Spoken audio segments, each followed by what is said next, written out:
Welcome to the Reboot Chronicles, connecting you to the world's top leaders and CEOs rebooting their organizations and themselves with revealing stories to help you prosper in unprecedented times.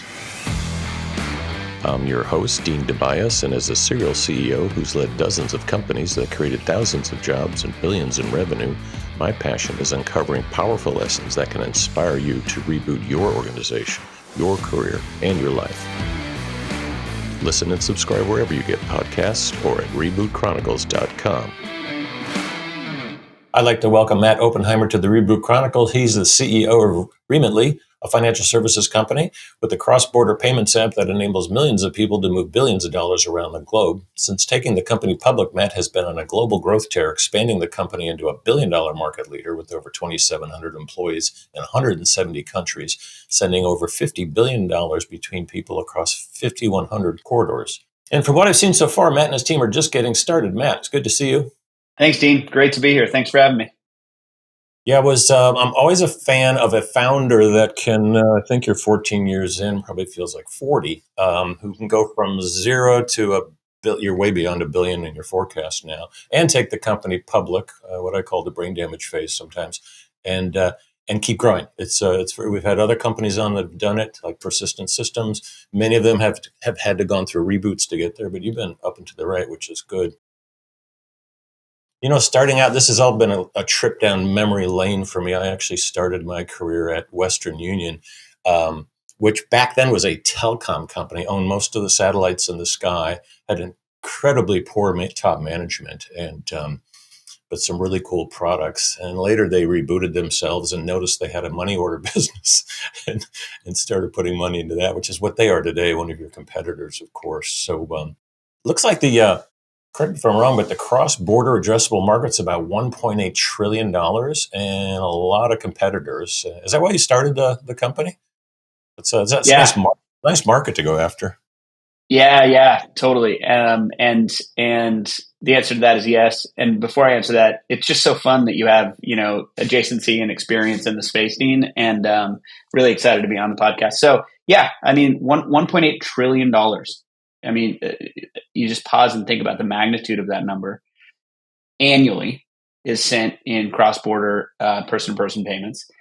And that is a big reason why, I thought there was an opportunity. And it was pairing that with the fact that I've traveled close to 100 countries throughout my life. I've lived and worked on 3 continents. I saw how far remittances went in folks' lives.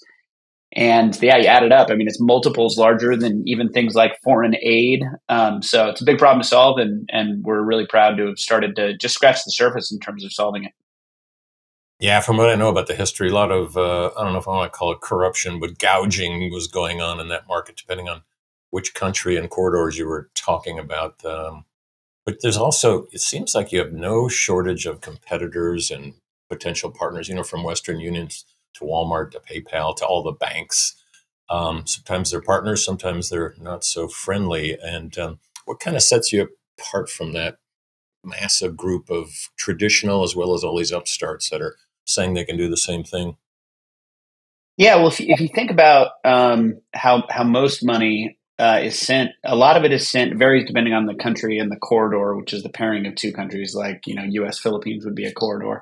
But if you look at how money was sent when we started the business, and still largely is sent, it's physical cash-based locations. And so what we enable our customers to do is use a mobile app or any digital device to link their bank account, debit card, and then be able to send money to over 5 billion bank accounts and mobile wallets across the globe, as well as over 400,000 cash pickup locations. So the way we do that differently is, 1, it's not cash based. And 2, when you look at our platform is very simple. This is something, Dean, I had learned after I started the business, thankfully, because I think if I had seen all the complexity before I started the business, I may not have had the audacity to start it. But doing instant transactions across the globe and across 170 countries now, way more complex than meets the eye. And having founded the business and getting to the place we're at now, I'll also tell you it's virtually impossible to do if you're small. And so now that we've gotten larger, what it means is that 90+% of transactions are delivered in less than an hour, 24 hours a day, 7 days a week. 95% of customers don't have to contact customer support. those numbers keep getting better and better. And we keep bringing the price down because we can take out a lot of costs in the system as we get more scale, just like any payments business. So it's all those reasons customers use our product. Yeah, and as phones have gone to hundreds of millions to billions around the planet, have you seen the location-based pickups and drop-offs declining, and then device to device going up, or device to bank account, or whatever, more electronic than physical? Globally, yes. Globally, yes. At varying paces and at varying magnitudes, depending on the country. Like it's so different, that the world is obviously a big place. So there are different countries that, like in the Dominican Republic, as an example, it's unique, but a predominant way that folks like to receive money there is called home delivery. A courier comes and delivers cash to your door. In some countries, it'll be cash pickup, and some it's mobile wallets, and some it's bank accounts. There is a broad global trend towards digitization, though, which is great. Yeah, they like to feel the cash. It's funny, when I first moved to Silicon Valley, the bank I was using was Chicago Bank. They didn't have a branch, so they used to bring money to me, which is, it's always a good, nice feeling. But like the Mexico U.S. quarter, I bet that's still a lot of physical pickup cash and drop off, and we see that a lot in this country. But it's got to be impacting your business. What about these? The big nine banks have funded Zelle or Zelly, depending on where you grew up. Venmo, that type of stuff. Some of them, they've been very domestic focused. But what's going to be the impact of those guys? Yeah, the difference between, and we don't do domestic transfers simply because the difference between domestic and international is so different in terms of what needs to be done to deliver that instant experience. Oftentimes with domestic transfers, you can leverage kind of domestic payment rails, where international, you really have to build a lot of those rails yourself. And so that's what we've done, and we've done better with more scale. So, different segments, even though I get that question a lot, Dean, because from a consumer standpoint, there's no reason the experience should seem that different. It's just the complexity to deliver it on the back end. So that's why we don't see folks like Zelle offering an international, payment capability. Yeah. And they're still offering things for free to most clients, which is interesting. So a lot of governance, a lot of compliance. Obviously, with international, the complexity was there. So therefore, you could carve out a business model. The old pains and gains exercise. You went where the pain was. Mm-hmm.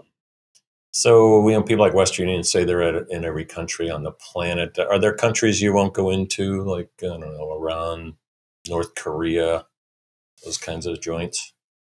Yeah, there are countries, we are highly regulated, as we should be. I think that that's part of what it means to build and maintain trust with customers, which ultimately is what this business, I've learned, is about.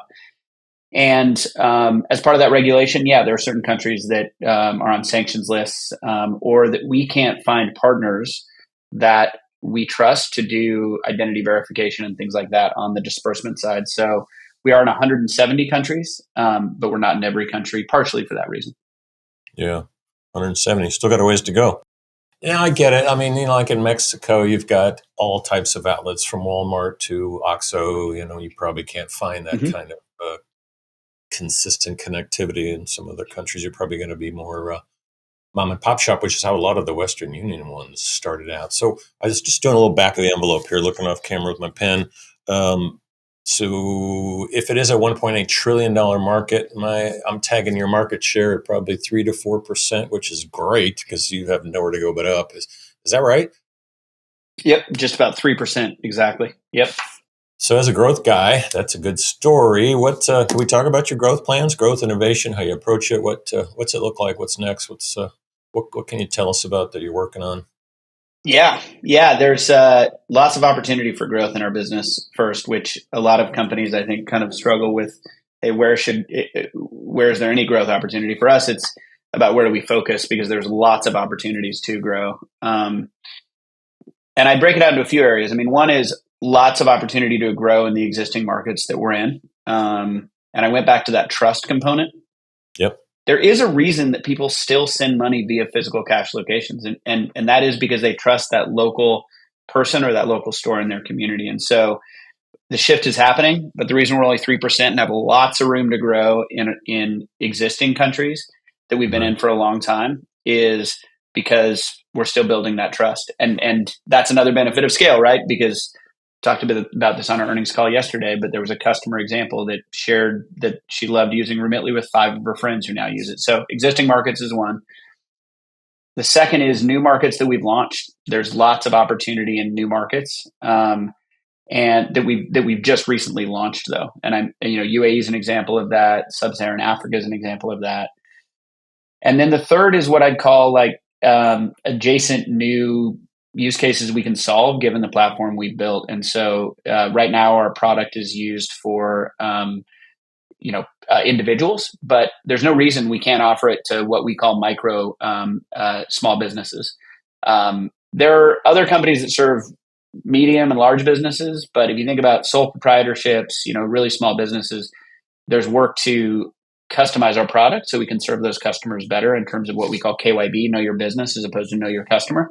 But lots of opportunity to serve those use cases, as well as deepen fourth area is deepen relationships with our existing customers by broadening the services that we offer them. So lots of opportunities across all those areas.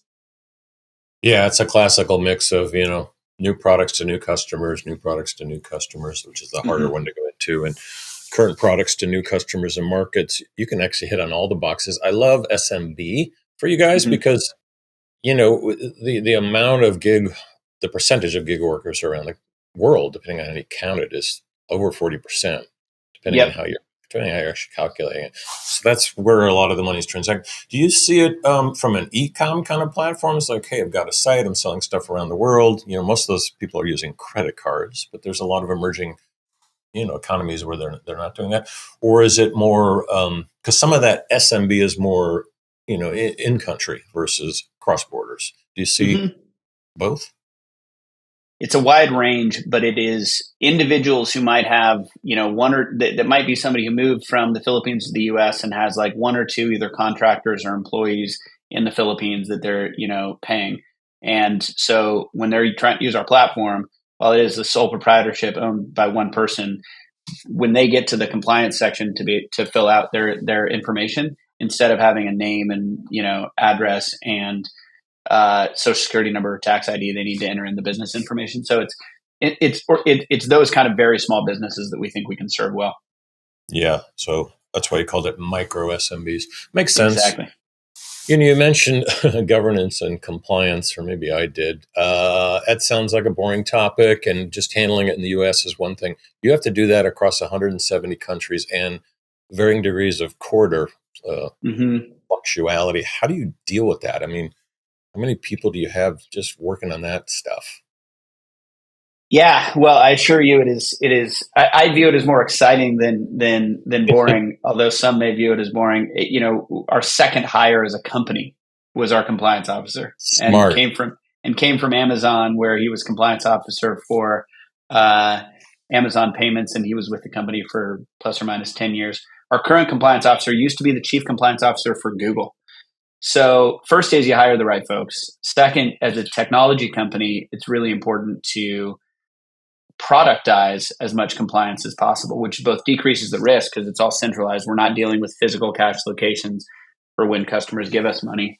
We're linking that to a bank account and routing number, and then making sure that our compliance team has all the tools and systems both to identify any sort of unwanted activity as well as make sure that we are, have all the systems to do, the various reviews. So it's a constant journey, but it's one that we are serious about and that we invest a lot in.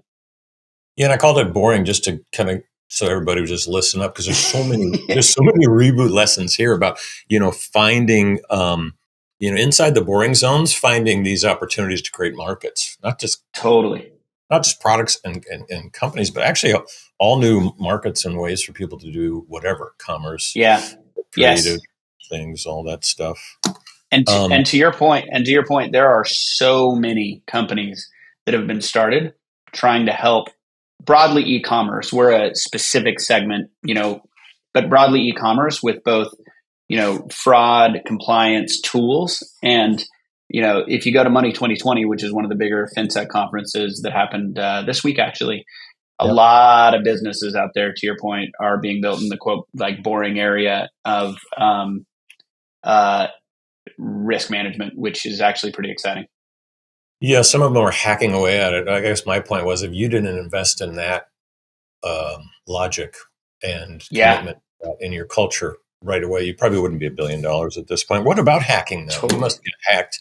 Well, I mean, probably while we're recording this podcast, your company's probably being hacked every minute. But you seem like a big target for people to grab cash. Is that an issue? We definitely invest a lot in our security, reliability, and our fraud loss systems. So yeah, I think that it's more of an opportunity if you get it done in the right way. But to your point, it takes the right culture, the right investment, and that's an ongoing journey. Like we'll have never arrived, so to speak. It's something that we constantly invest in to try to make sure we're ahead of the curve there. Yeah, and that's how you answer a question when you're a public company. We've had some cybersecurity CEOs on. It's a mess. It's an absolute mess out there, and you actually are solving some of those cross-border problems, really, with your platform. You touched on culture, so everybody wants to know you're Seattle-based, a little different culture from Silicon Valley, Chicago, New York, Austin, Boston, but and you've got almost 3,000 employees. They're not all there. How do you? I guess what is your ideal culture? What have you evolved to, and how do you kind of keep that going as you go from a billion to 2 billion? Yeah, yeah, totally. The so if you look at, I feel like a lot of companies say the word culture, but I um, know I was trying to think of another word, but it just came out. don't. So Yeah, no, it's what it is the word we use too. But I think it's important to define what we mean by culture, at least, which is how people interact and how people get things done, in addition to what's being delivered, right? The outcomes. So if that's the definition, I think that human interaction is complex, and a lot of companies get it wrong by saying, "Here are the 5 words we're going to put on a wall." And to be clear, to the point of rebooting and learning, we did that at the beginning. Like we had a value called relationships.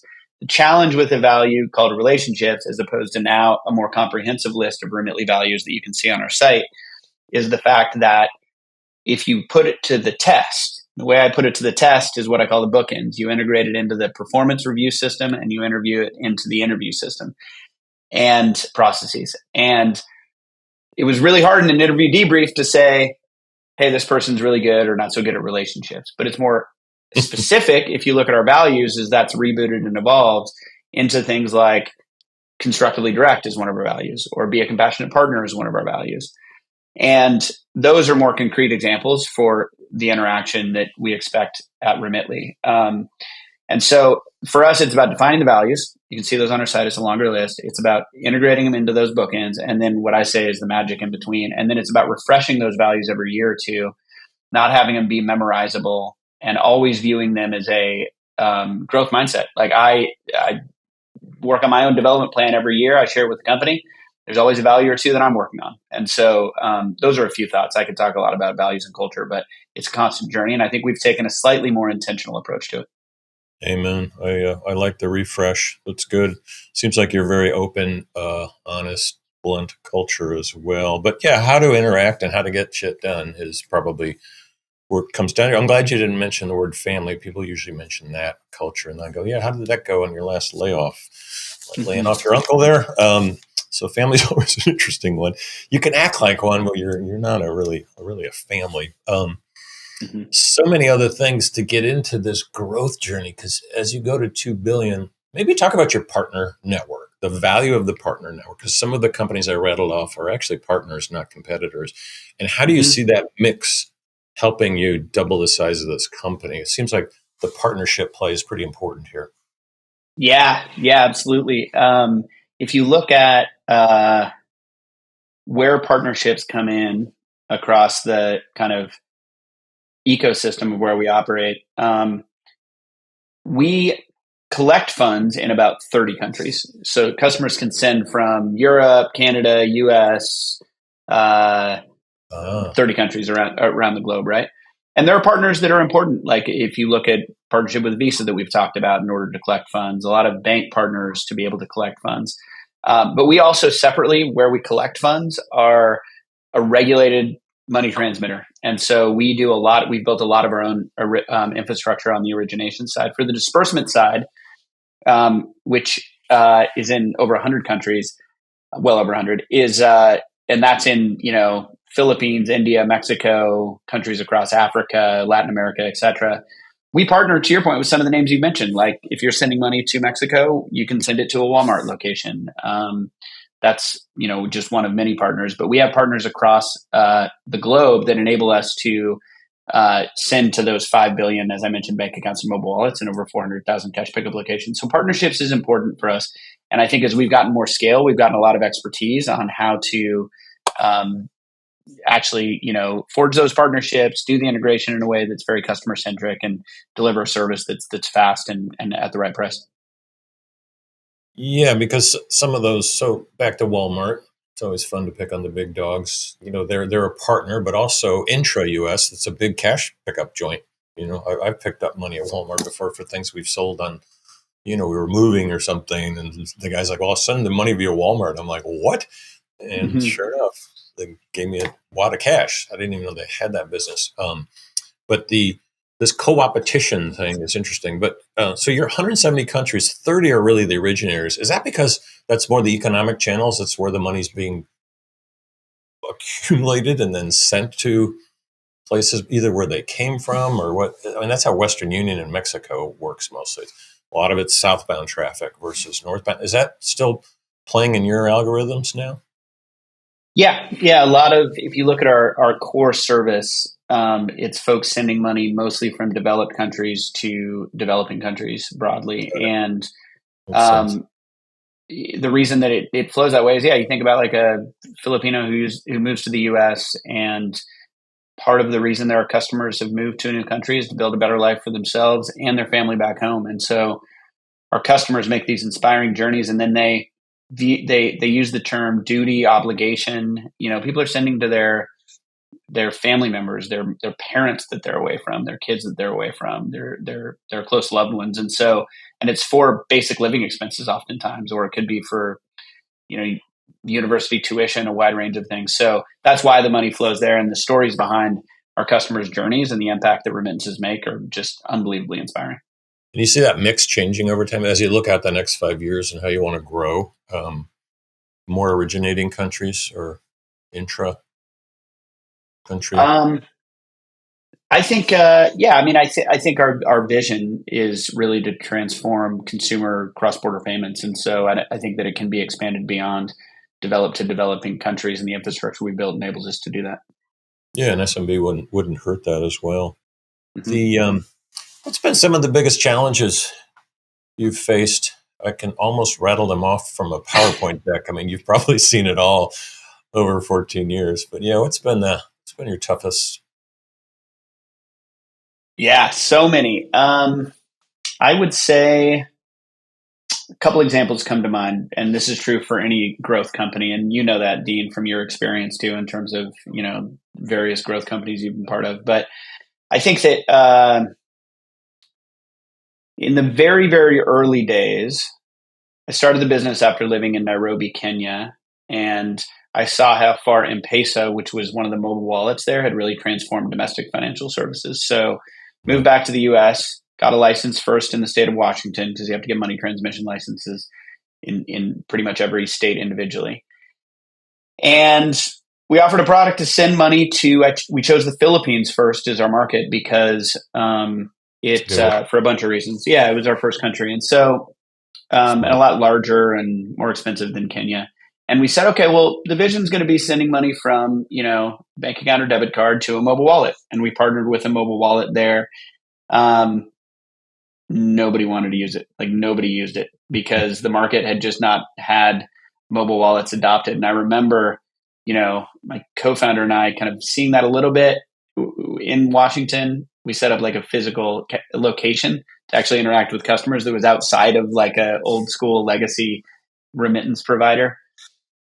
Customers didn't want to use it. Then we went to the Philippines. We really got to know how commerce was done there, and people just weren't using the mobile wallet. And so we had to pivot to a wider range of disbursement locations.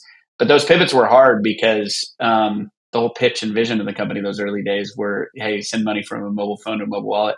Now, the fascinating thing is 14 years later, mobile wallets in the Philippines have completely transformed how financial services are done there. And now that is a very popular disbursement option is to send money into a Gcash wallet, but we were just too early, and so we had to pivot. And you can't change customer behavior in certain areas, but we were right. We were just too early, and by kind of pivoting and adjusting, eventually that has happened in the Philippines. But as I mentioned, it's different in every country, and we've had to adapt to that as we've grown the business. Other challenges, growing a company and raising capital and all those, I can talk about those and tough times Oh, there. But raising capital, that's always fun. They never want to give you the money when you need it. It's usually now when you're doing great. Uh, what would you run into there? well, the nice thing about where we're at now is, as a public company, we posted last quarter our first quarter that was positive from a net income standpoint. And, Nice. overall, we have a really strong balance sheet. So it's very different now in terms of we want to always explain our vision and the value and make sure that, that investors know that. But it's different when, as a subscale payments company, when you're raising a Series B and Series C, because at that point we were like reliant on capital. We were very much reliant on capital to accomplish the vision. And to your point, And a risky venture at that point too. yeah, exactly. We were definitely sub. I mean, we were tiny. I don't know our exact revenue, but we were tiny at that point. So it was and a lot more risk. And so those were tough because you get the 50th no from an investor, and keeping the confidence in the vision while seeing that we had to raise money by X date in order to not run out of funds. Different ballgame in terms of stress at that point. And also more stressful than like the super early days, because the very super early stage, it's Mhm. like three co-founders. You all kind of know the risk you're getting into. And in Series B, Series C, we were like 50 or 100 folks. Um, it was stressful. And It's a so big it's a big burn keep without the revenue. keeping Yeah.